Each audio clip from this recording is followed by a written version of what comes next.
হযরতে ওসমান রাদিয়াল্লাহু তাআলা আনহু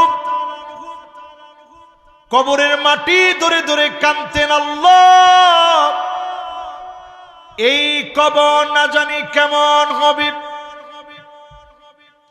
আল্লাহর নবীর এত আদরের হযরতে আলী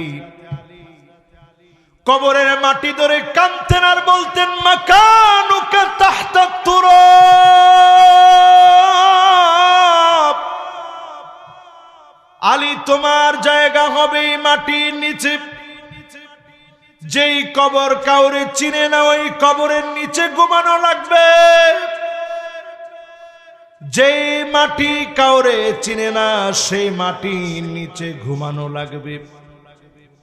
হযরতে আলী মাটি ধরে কাঁদতেন। ওসমান রাদিয়াল্লাহু তাআলা আনহু কবর দেখলে থমকে দাঁড়ায় যেতেন।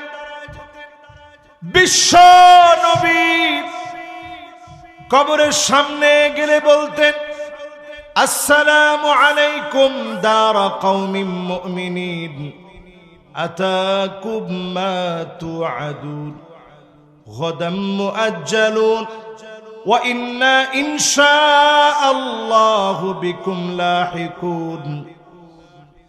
আমি কবরবাসীকে সালাম জানাচ্ছি,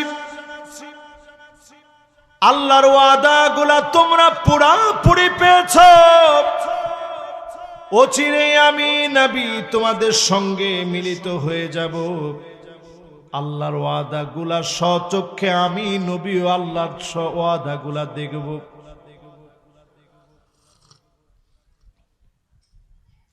আল্লাহর ওয়াদাগুলা আমি স্বচক্ষে দেখব। নবীজি আল্লাহ রাব্বুল আলামিনের সামনে কান্নাকাটি করতেন।